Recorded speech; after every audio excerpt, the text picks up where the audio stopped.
guys! Hello mga lalabs! Ayan, malapit na pong maluto ang ating dinengdeng. Ayan, ang sarap na po. Diba?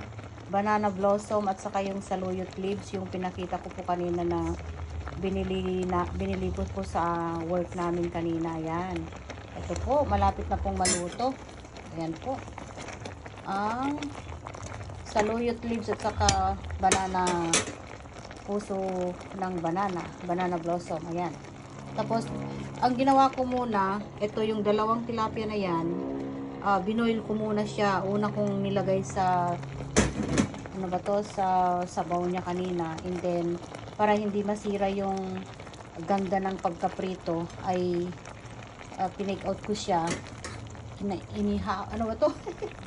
Tinanggal ko siya dito. Tapos, nilagay ko na dyan sa plate para hindi po masira yung kagandahan ng kanyang pagkaprito. Ayan. Kaya ang gagawin natin, bale linuto ko muna yung tilapia na fried fish. Nilagay ko muna kanina sa sabaw niya. Tapos para hindi masira yung ganda ng pagkaprito, kaya tinanggal ko, and then ibabalik natin dito sa ibabaw. Ayan, ang sarap na mga lalabs. Ayan, no? Kaya, ibalik na natin ang tilapia. Ayan po. Alam nyo ba kung magkano yung tilapia na yan? Hulaan nyo nga. Prito. Binili ko sa sa mismong market. Sa downtown. Ayan.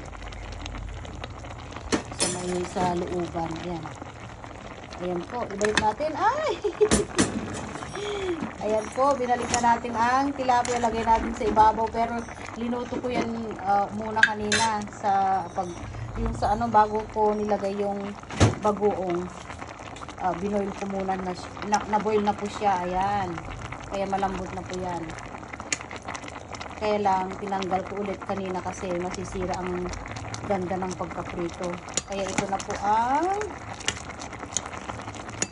dinengdeng natin na talbos ng saluyot leaves at saka banana blossom. Ayun, yung puso ng saging. Ayan po. Ayan, lagyan na lang natin sa ibabaw. Alam nyo ba, hulaan nyo magkano yung dalawang tilapia? $8 isa, mga guys. Ayan. Kasi luto na kasi $8 isang tilapia, kaya $16 yung dalawa. Malalaki kasi. Doon mismo sa may nagtitinda talaga doon sa loob ng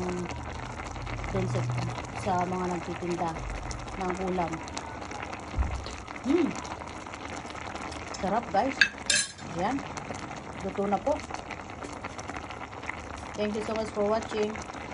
Sarap na, luto na po ang ating dinengdeng na banana blossom and saluyot leaves with fried fish tilapia, guys. Ayan, ang sarap na po. Kainan na. Kain na po tayo. Ayan. Turn off ko na.